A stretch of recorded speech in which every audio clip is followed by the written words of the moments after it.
been here since 2012. Oh, wow. So it's been a long time. Yeah, Anyway, so I'm excited to be here. I'm so glad you're here, man. Thank you, Valerie. I mean, you've been doing this for a long time now. 27 years, since 99. I started in March of 99. Oh my God. So, did you thought when you started this that in 2026 people will love the show as much as they do? It's weird. I was an oddly naive, and Dragon Ball was my first audition, and I got very lucky. And when I got on the show, I was so naive about show business, even though I was working in classical music, that I thought, I'm on TV, and it's on TV, so it's going to be big, and it'll be famous, and everything will be fine. Not knowing that most, and a lot of TV shows fail. I did not realize this. So I was just like, it's show business, it's going to be great. And then me and Chris Sabat when we started working on the last 4 movies, when we started working on Battle of Gods especially, and then the next movie, that's when we started seeing it really explode in a way where we were genuinely shocked. And the number of people who have turned on to the show, including like A-list celebrities, pro football players, pro basketball players. You saw the President of France and the Prime Minister of Japan, Kamehamehas. I thought that was so fantastic. It made me want to cry. I was like so happy about that. So, and as an artist, you know, and a thinker of sorts, I'm profoundly shocked at the power of one man's imagination and a pencil. And by that I mean Akira Toriyama Sensei's genius, about how he just sat down one day and was like, I'm gonna draw this. And look at what he's done. It's not just the show we love, we're all in the same room together, all sharing a similar love of something, just because a guy decided to draw manga in the 80s because he wanted to, or for whatever reasons he had. And everything I have in my life, I owe to Akira Toriyama and the people of Japan at large, and the Japanese culture, and of course to all the fans who support Dragon Ball. And for the record, the biggest Dragon Ball fans are the broad Latin community at large. I know it's not Latinx, I'm not going to be offensive, but I know from Puerto Rico to Mexico, you know, that is when I meet, they're the most, them and Indians are the most passionate. So I am very keenly aware of the passion of Dragon Ball, particularly in the Latin community. I mean, for Christ's sake, the cartels had a ceasefire when Akira Toriyama died. So that's a pretty big deal. Anyway, I'll digress if you don't interrupt me, because I'm very talkative. I know you've done a lot of work besides Goku. Yeah, I just have hearing loss in this ear. Okay, Yeah. don't worry. Is there like a character, like a small character you've done that you really wish you could have done more? Oh, a character I've done more of? Oh yeah, Lego Monkey Kid, I play Wukong, Son Wukong. And we were supposed to have a certain number of seasons, and right now we're kind of on hiatus indefinitely, and I knew we were supposed to do more. We had some things happen with the show that I think kind of put us in a tailspin, so that was one that I thought we were going to do more, and that was a role I was really wanting for a long time, to do an original voice for a lengthy period of time, especially based on the Monkey King. So that would be one example of that, yeah. I know you do Goku, obviously, Son Goku. I also do King Kai. But you also do King Kai. Yes, I do. So when you do those characters together in one scene, which one do you record first? Okay, here's how it works. Clean Goku, screams, then King Kai. Because no matter how crappy my voice sounds, I can always do King Kai. Because you don't mess up in combo, so it doesn't matter. If I've been screaming all day and I sound like this, I can do it anyway. it doesn't matter. So I do King Kai last, all the time. I mean, last year we have Christopher Sabat, you know, the voice of Yeah, Vegeta. I know Chris, yeah. And, you know, he talks about lines like in the Moro Arc. What was the line that you're most excited in the dub? That I've already dubbed? Yeah. Well, that's a hard one. Sometimes I really like there's an outtake I did that ended up in the show where Goku yells, "I forgot my tractor." I just made that up because Goku was flying away and he looked like he forgot his tractor. And in Battle of Gods, after Goku says, "I will not let you destroy my world," and then screams once, all that extra screaming wasn't in the script. I just kept going. I don't care. I'm here to be Goku. I don't mess around with it. So there's a lot of favorite, and I could sit down and watch the show with you and go, "Oh, that was my favorite," and then 10 episodes later, "Oh no, that one's my favorite," right? So it's hard to keep track of. You know, I know everybody loves the fight scenes and screaming and everything, but are there any scenes that is like the slice of life, just him hanging out with Gohan that really... Oh, that is actually that's a really good question, because early in my career, one of my favorite moments was when Goku and Gohan become Super Saiyans, and then Goku says, we're gonna hang out as Super Saiyans all the time, so we get used to it, and they're doing father-son stuff. I love that. That was one of my favorite moments for them, just, you know, finally spending some time with Gohan instead of being an absentee father. And leaving him in the woods with Piccolo and an apple, you know? You know, I know, like, screaming as loud as you do in Yes. the show. What was the preparedness that you do, like before doing the screams? Is there something that you do to prepare yourself? Not much, only because I talk a lot. I tend to talk loud, so my voice is kind of naturally warmed up. Before I was a voice actor, I was a classically trained French hornist, and that is a very difficult brass tube to blow on, which I still play. And all that lung preparation is really what you need. Sometimes if I'm feeling a little tight, I'll stretch my rib cage out. I'll check my range, just to make sure it's okay. And then I know how to use my lung apparatus so much. It's really all about huge amounts of air. It's not about tightness here. It's about throwing. It's singing, essentially. Fun fact for those of you who are musicians, Kamehamehas are often out of tune or non-diatonic arpeggios, ending on flat fives or flat sevens, depending on what Goku's situation is. So if he's winning, it's a triumphant Kamehameha. But if he's not winning, or if it's hard, it might be Kamehameha. You can't get it because he's struggling. You see what I mean? And so I will think about music a lot when I'm doing the voices or doing Goku in that. Yeah, sorry. Let's start with the question from You want to start with questions? Yeah, we probably should. Yeah. Let's do it. And I might not be able to hear you because there's a lot of reflection, so I may ask you to repeat yourself. Do I talk loud? Yeah, you're good. Loud, You're good. Hello, it's a real Hello. pleasure. Thank you. Thank you for everything you've done as the voice of Goku. You're a real inspiration. Thank you so much. And my question for you is, what's your favorite emotional moment that you have had to do over the years? That's a hard one. Well, the interesting thing, I'm going to talk a little bit about Goku's character as an adjacent. As an actor, you want a character that has an emotional story arc. And I'm experiencing that as I play Captain Celebrity on My Hero Vigilantes, My Academia Vigilantes, because Captain Celebrity has this redemption kind of story arc. Goku is a metaphor for constantly staying in the childlike brain and the beginner's mind. I look at it as a Zen metaphor for the beginner's mind, as well as keep not losing your childlike innocence, which is what Goku's about. That being said, if you'll notice in the show, Goku fundamentally stays the same. He evolves as a warrior, but he's fundamentally, so he has about 3 emotions: happy, angry, and hungry. That's about the only 3 emotions he has. And so when the English writers will try to make him more Vegeta-like, and I'm like, no, we're gonna do the Japanese, right?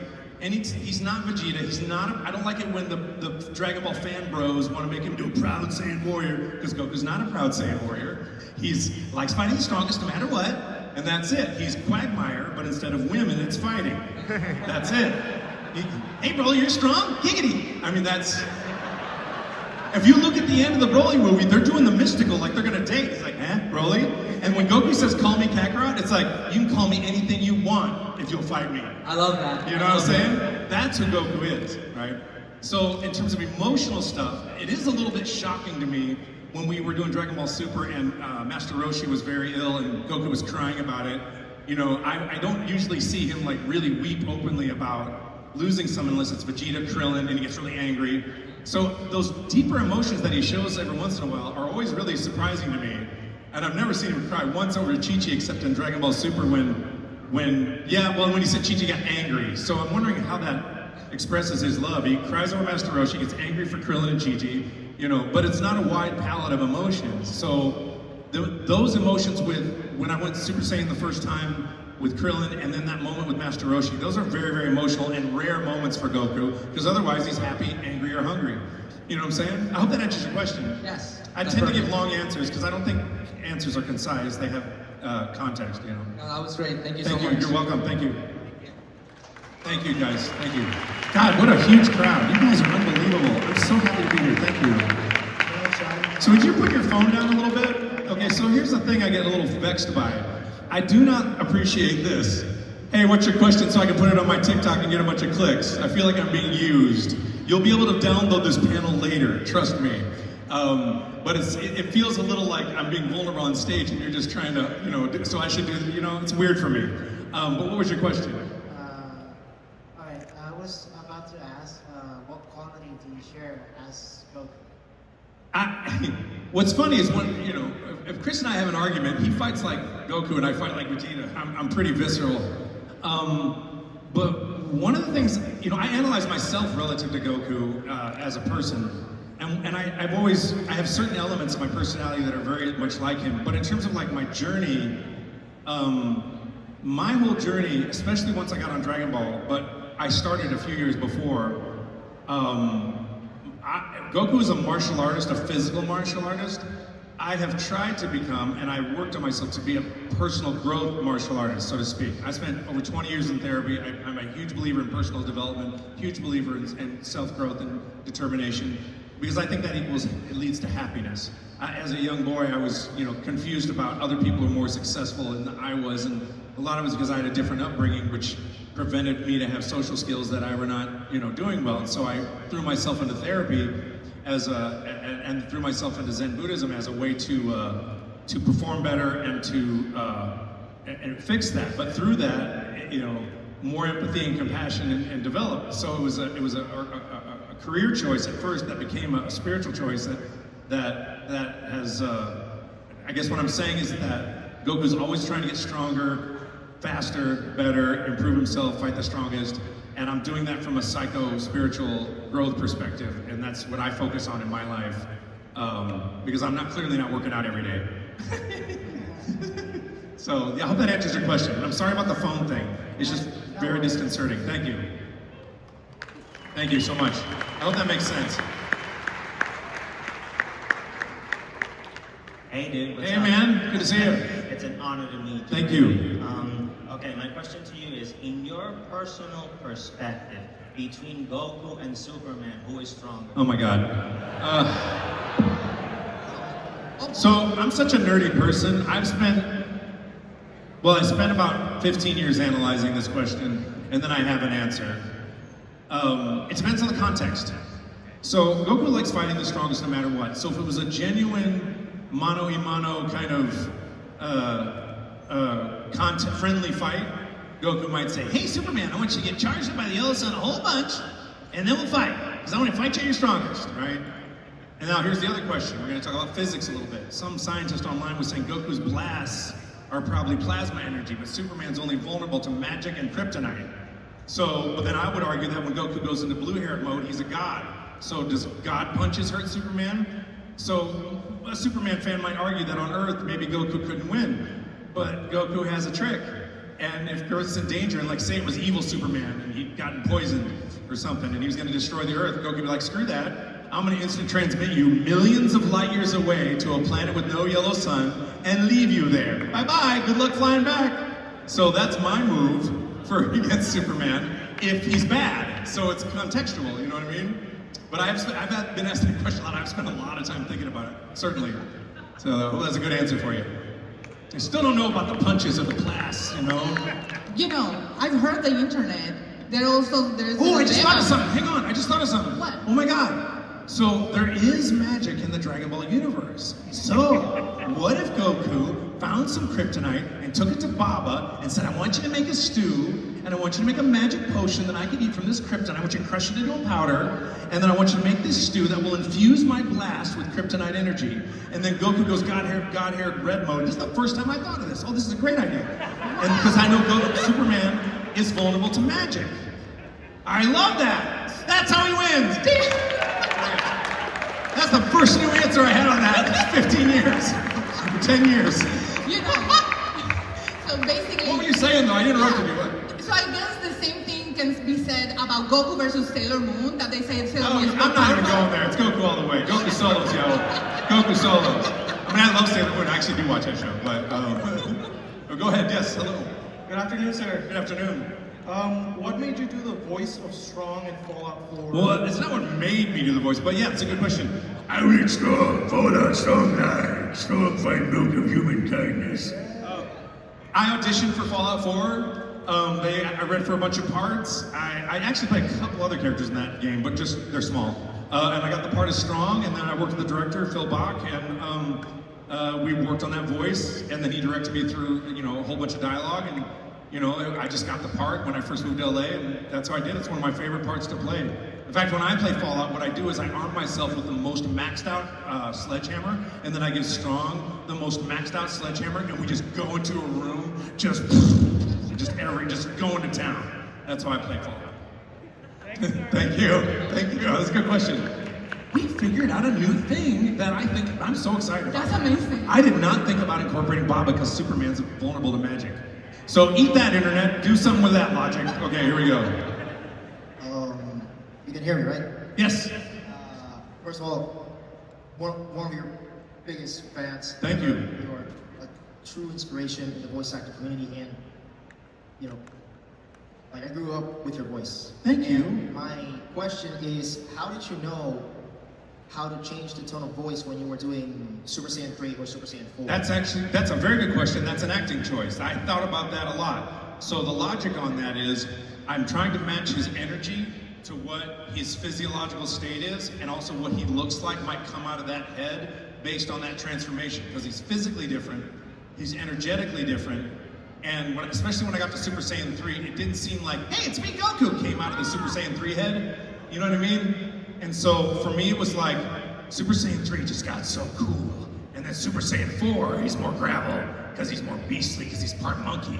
And now, when I went to record Daima, I went to review my work as Super Saiyan 3 and 4, and I noticed the voices were much closer than I realized when I first recorded them when I was in my 30s, right? So since they updated the canon and they updated the Super Saiyan 4 character design, I decided to make Super Saiyan 4 a little bit more gravelly so that Super Saiyan 3 would be more differentiated. Now the tricky part is, and I still have not completely fleshed this out, and I'll talk about Goku Black in a second, the tricky part is with Super Saiyan Ultra Instinct, because I've only done a little bit in the show, I've done the game a bit, and the vibe for Ultra Instinct, to me, the way I understand the energy of the character, and the way I understand he does that kind of yoga dance before he turns into it, he's doing these movements, it's almost like Obi-Wan Kenobi, he's like one with the Force, So I try to make him sound like he's one with the Force without sounding boring, because he doesn't have to think anymore. He's like in the Matrix, he's Neo. He doesn't have to do anything anymore. I'm getting goosebumps. When I think about developing, I'm getting goosebumps thinking about creating how the character is. And so that becomes a tricky thing to differentiate. And it's hard because Super Saiyan 1, slightly different. Super Saiyan 2 is kind of like Super Saiyan Blue, which is a balanced form of energy. And then in Red Hair God mode, he's doing a kind of an Aikido energy, using the opponent's energy against them. And if you notice, the warm-ups and the animation are different. And I got to ask the animators if that was true for that reason. They said, yes, it was. Because I was at a movie premiere and I was talking to them. So I think very carefully about every single form, which becomes a little bit difficult to keep track of on the games, which Damon Mills, who's the voice of Frieza, he directs our games, and he's very good about helping me keep track of all of that. Because I want you to have that experience of having that same visual experience. I take a lot of what I do from the animation. It's really important that it matches up with what it looks like. Does that answer your question? Yeah. Yeah, I will give you a detailed answer. I'm sorry, I talk a lot. Thank you. Hello, Sean. Hello, thank you. I'm really I'm not sorry talking too fast, sorry. Go ahead. I didn't mean to offend you or anything about the phone thing.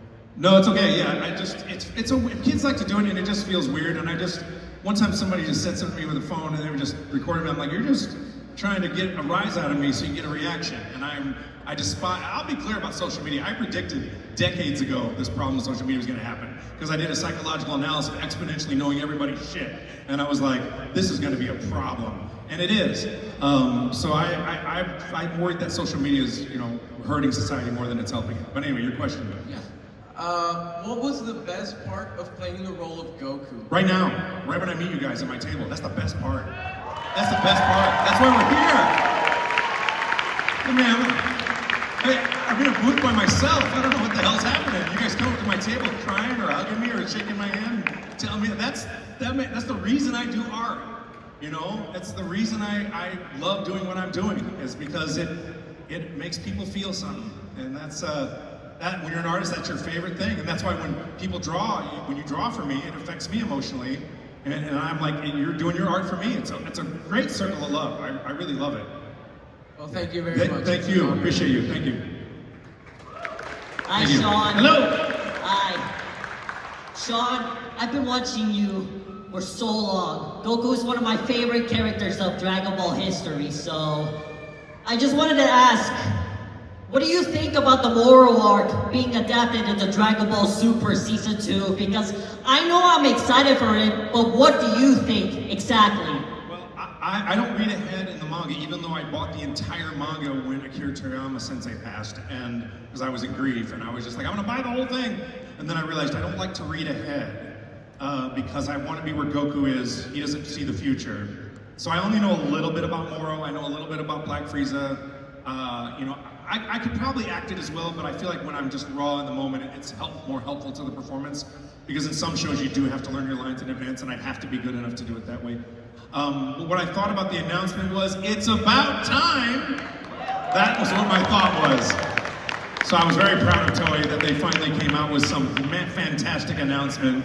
And I'm sure they wanted to do something sooner, but they've got their own business they're dealing with and a bandwidth of animators, and they also make One Piece and a bunch of other stuff. So I can't speculate on why it took so long to get us back to the rest of Dragon Ball Super. But I'm just grateful that we're doing it and that it's coming back. And I can't wait to redo the Beerus arc, which is what they're calling it. We're gonna redub Super with new animation and retcon of Beerus' character. If you watch the stream, they're gonna make Beerus more dark and evil and sinister and less drunk grandpa. So Beerus is gonna be a genuinely scary character according to the stream they did in Japan in January. And then they're gonna do the Galactic Patrol arc, right? And that doesn't finish the whole manga, so I'm wondering what's gonna happen after the Galactic Patrol arc, but I'm here for it, so I'm very, very excited. Thank you. Woo! Who's next? I see you, Mario!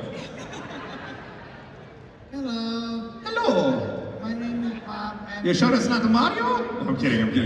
and my question is, though I'm in the future Trump arc, and what makes it really funny is that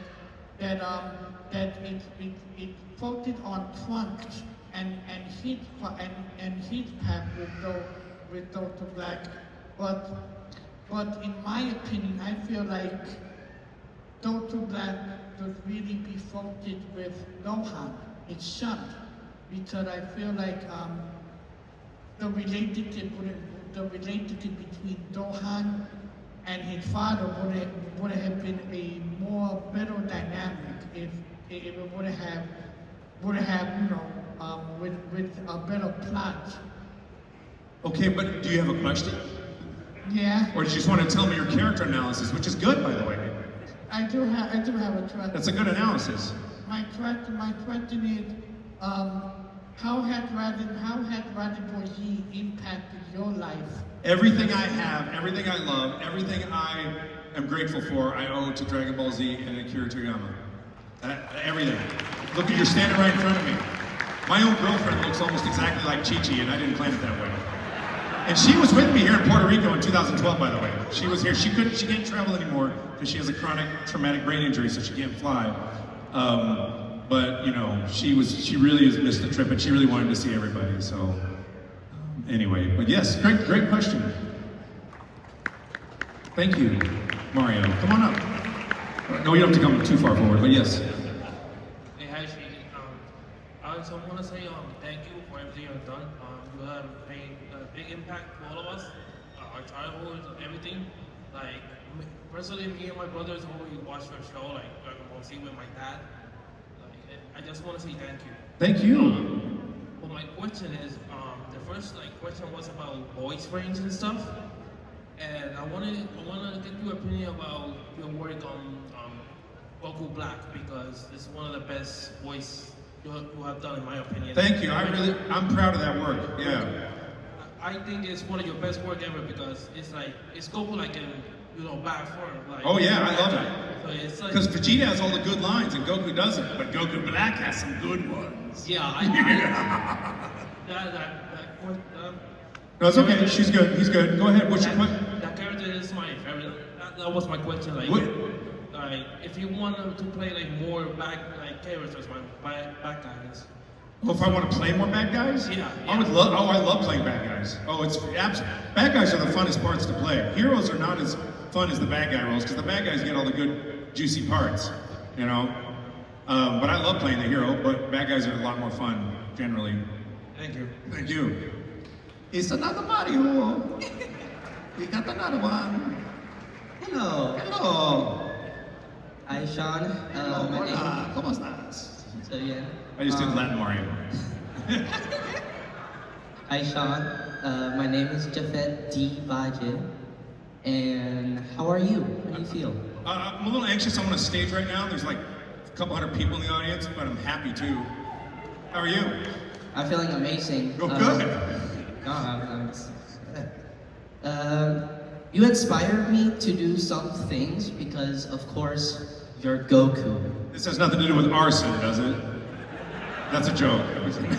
I can see that. Here's my question. How did you become a voice actor? Because it's my dream to become a voice actor. Okay, so since I've become a voice actor, I've educated myself a lot more. But when I started, Dragon Ball was my first audition. And a friend of mine at the time was an actress who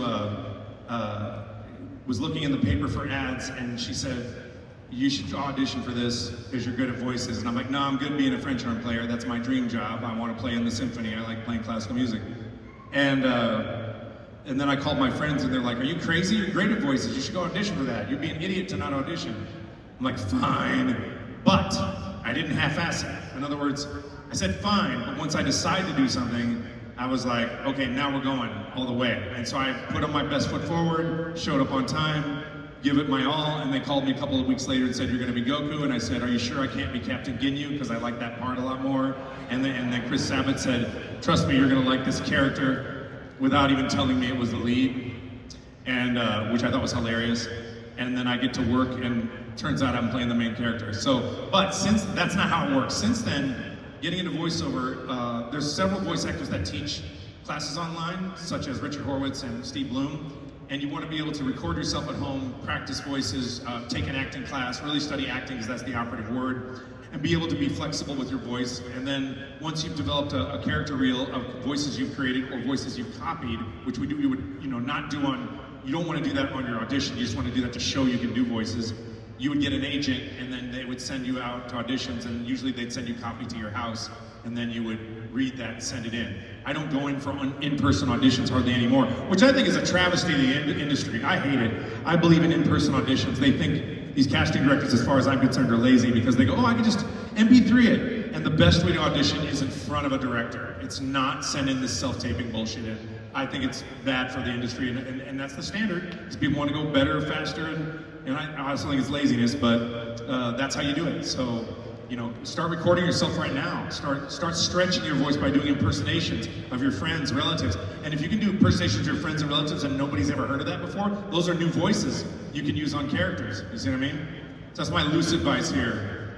Yeah. Thank you so much. Thank you. We can keep going. You want to keep going? Yeah, what time do we start? At 3:30. 3:30, I said we could go to a quarter after. I said we could go 45 or 50. I said we could, yeah. Is We that can keep anyone has any going. We can questions? keep going. Because I don't want, Everybody has a lot of questions. we agreed beforehand that we were going to do 45 or 50 because this is only a half an hour and there's a lot of people here and I haven't been here 17 years or whatever. All right. You know? Everybody wants to ask you questions. I mean, yeah. We're not going to get through that line, folks, but you can get it in if you want. We're probably, with a half an hour and as much as my talk, we'll probably get through 5 or 10 people if we're lucky. But let's keep going. We're wasting time. Yeah. Let's do it. Where's the mic? Oh. Thank you. Hello. Is it on? Testing. No. Hello. Wait. Is it on? Yeah. Okay. Hello, Sean. Hello. Wow. boy. Great. Hello, how you doing? I'm gonna get my low voice right now. Good voice, man. You got a great voice. Thank you. I'm an actor as well. Well, it sounds like it, yeah. Thank you. Well, welcome back to Puerto Rico, Sean. I'm thrilled to be here. We all know Dragon Ball has a wonderful philosophy. Sensei Toriyama did the most perfect life philosophy, and it's helped millions of people around the world. My question is, what has been the greatest lesson you've learned from Son Goku, and how have you applied it to your everyday life? Okay. I learned from Son Goku. and apply to my everyday life? That's a difficult one because I play Son Goku, so it's a fusion of whether it's me or him or me. Because the reason I got the part is because I have some of those elements in my personality. I will say an adjacent thing. After I got the part, I started going through a divorce, and I also have my own childhood trauma. I was born in a broken home and moved every year of my life, and had some terrible things happen growing up. So a lot of my fans will tell me, and a lot of Dragon Ball fans will tell me, when things are down and when I get bullied at school, or if I've lost my parent, or a sibling died, I lose myself in Dragon Ball. And for me, I step into the booth and Goku's in there, and I step into Goku to be him, to escape my problems. And then the screaming is all my pain and sorrow and anger channeled through, the gravitas and the angst of existential, you know what I mean? Yes, So I guess the only thing I could say is I'm a pretty tenacious and perseverant guy. But sometimes I get down in the dumps and the chips are down and I want to quit, or I want to give up, or I want to, just hide forever. And then I'm reminded that I don't get to, because Goku wouldn't give up. You see what I'm saying? And so then I get back in the booth. It's the greatest job in the world, but eat ice cream every day for 27 years and you might want to break. You know what I'm saying? Same thing with me. Thank you. Thank you. All right, excellent. Hello, Sean. Hello. My name is Steven, and you have inspired me, and many other actors have inspired me to take another path in my career, in my life. I'm also Get the mic a little closer to your mouth. There we go. There we go. Thank you. So, again, thank you for everything you've done with your performance. Everything has been all inspiring. And recently, I have taken some acting classes. Excellent. And I want to ask you what advice you have for new and aspiring voice actors.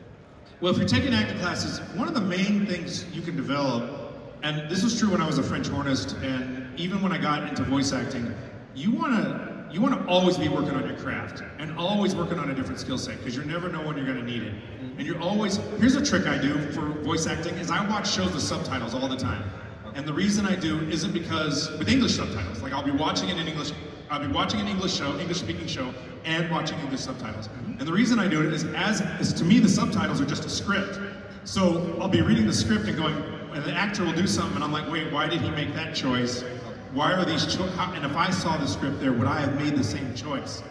And it will let you see into the brilliance of actors, or lack thereof, or the brilliance of the director, or lack thereof.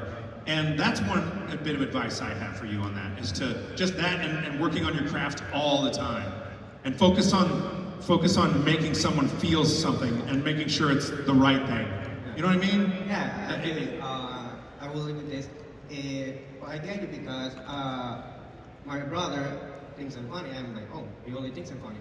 But now my professor, my coaches, and my other voice acting peers, whenever I do something on the booth and they laugh, oh, I got the reaction I wanted. Well, your brother might be a tough room because he knows you, and that might be really good, because don't use him as a litmus test till we see whether you're funny or not. But if he's got a really high bar for your humor, he's kind of like a strong fighter that's going to make you better. And then when you go out in public and do your work and everybody's laughing harder than your brother, well, then that's good.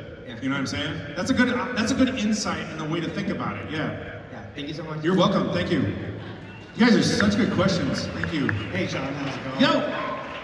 So when you first started doing Dragon Ball Z, Dragon Ball Z in the United States popularity, it was big, but it isn't obviously what it is now, or what it was in Latin America at the time. At the time, I don't know what I wouldn't know, but you may know better, I guess. So when you come in, you're taking over for a different task.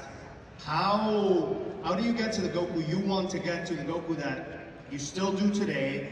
And did you think it was gonna change your life in the way it did? It's funny that you mentioned the whole cast switch thing, because that's a particular point of, if I had my way, it would have just been the first cast all the way, and I'd have done something else with my life. Because I believe I could have done anything I wanted to do, and so you can't. I don't like it when people go, oh, you should be lucky to do this. I'm like, yeah, and you should be lucky to have me, because I can do 10, 15 other things. Always know you have other options, even though my life is committed to Goku. But I would have done something else awesome if I hadn't done this. But my attitude was when I got the part in '99, because I despise it so much when producers and casting directors think it's so easy to swap out a voice and it's fine and they are wrong. Because the way I build my art is, the way I build what I do as an actor is around real history.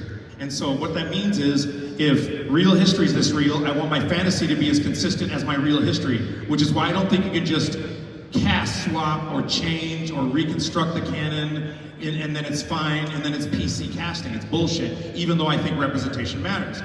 That being said, when I got the part, I said, I'm going to commit to this forever because I don't want kids to have to go through a different vocal change. But I did have to copy the Canadian cast to a certain degree, and those guys are a little bit naturally higher in the voice, so I was doing a much higher voice when I did Z. And at the end of Z, when we got a chance to do Kai, which was nobody ever gets to do a redub of the show, I decided to settle it into the voice I do in Kai, which is right here. That's where I settled it. So I kept the diction, kept the attitude, settled it into a better part of my voice that I thought was a better voice for Goku, but still preserved some of the original. And then since Kai on, I've just kept it that way the entire time.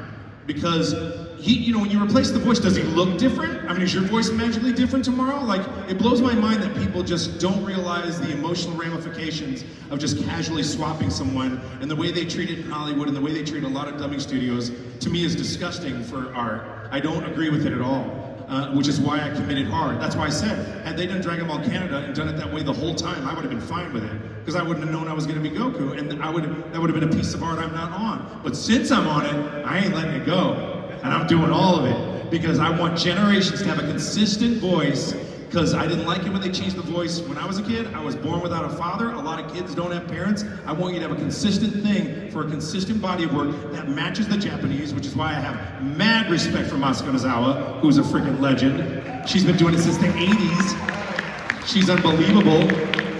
And she committed like that too, and I watched her in an interview once, long after I met her, and she was like, I'll never leave your side, Goku. And I know when, and part of it's the character, it just makes it that way. It just, in fact, I've only quit a show once, and I only did it because I was being treated so horribly, because I do not believe in quitting a part, because you're basically killing that version of it, and I try to treat my characters like they're real things, because if I treat them that way, you will believe they're real, and if you believe they're real, the message of the story is more powerful, and if the message of the story is more powerful, you're going to stand up to the bully, you're going to rise up, you're going to achieve your goals, whether it's get your PhD or lose weight or whatever fitness goals you have. If I half-ass acted, or there's 5 different guys on The Voice, we're urinating on the vision, we're watering down the message, and so I'm very committed to embodying the character. It doesn't matter that I'm the English guy. I'm not thinking about what Masuko Nozawa was doing, even though I love what she does.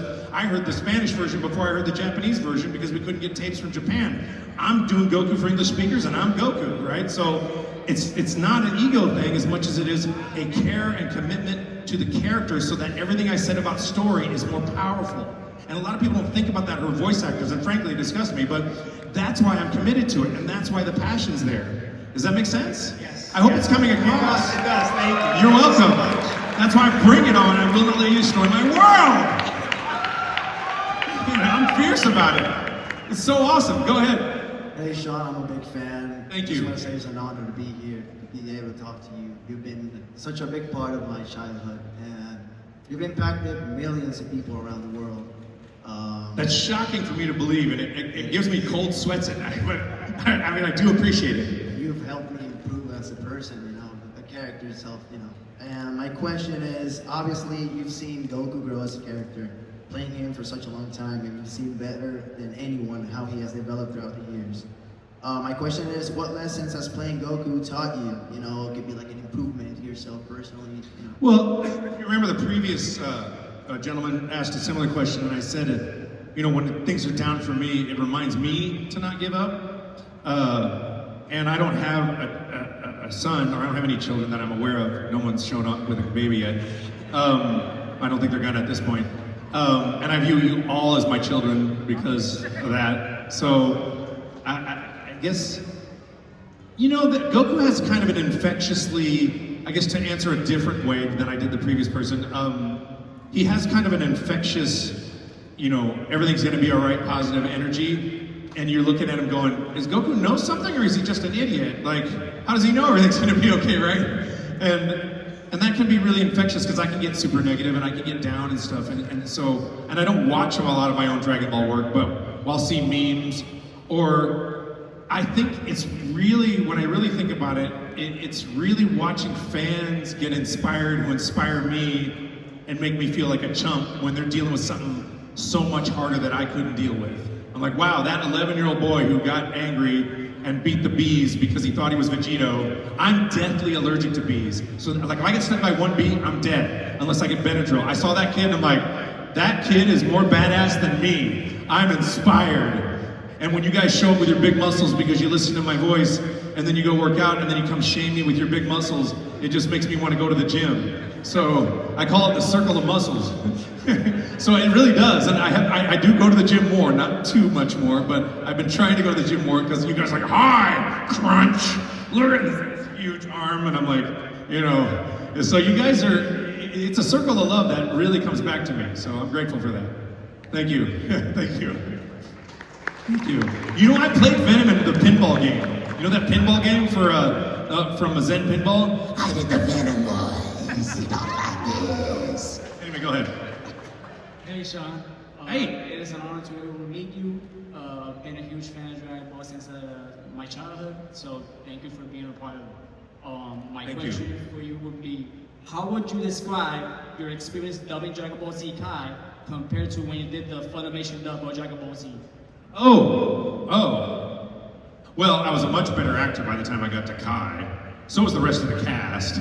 No offense to my castmates, but we all got better, which just happens usually.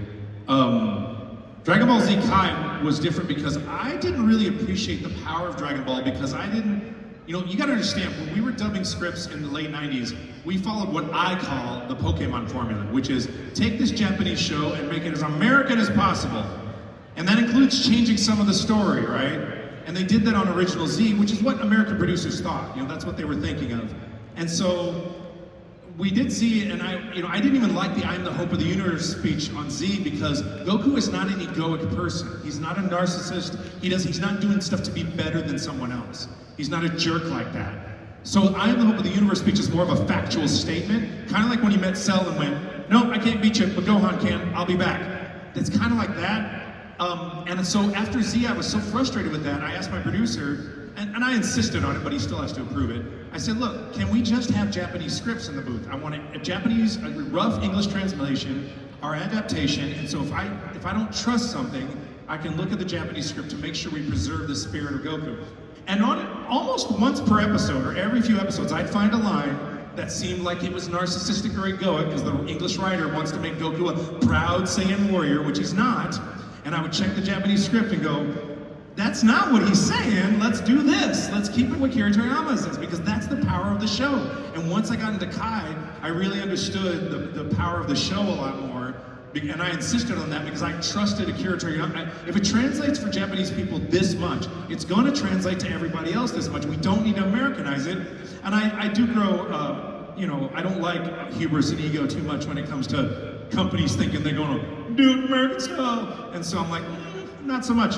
I even added, I am the legendary Super Saiyan Son Goku. I added that. I added 8s. I was trying to make it as much as I could the spirit of original Goku, because I'm trying to protect the character and I'm trying to make it what I believe is going to speak, because Akira Toriyama's Sensei's vision was so powerful. So for the difference between Kai was that I'm a better actor, the script was way better, our cast was better, and I enjoyed it so much more because I could settle into the character the way the character is supposed to be, generally, much more than the original Z. And so it was much more satisfying, and it's like 50 episodes shorter or something, or no, 100 something episodes shorter. So, but Z's got some great moments, and there's some great nostalgia and great side story stuff.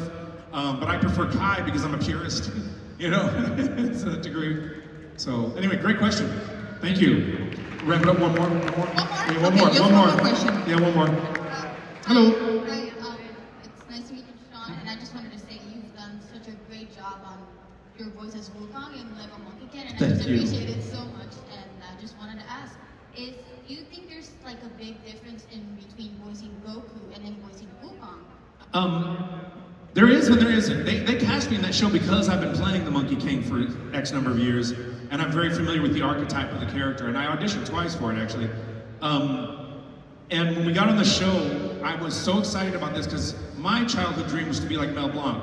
who was the voice of Bugs Bunny, and I wanted an original character where I was the original voice, and I did it the whole way, and versus being a dub actor. No, I basically got that dream with Goku because of what's happened with the English version, and I'm super grateful. But once we got on Lego Monkey Kid, once we got there, I was like, oh my God, this is the part I always wanted.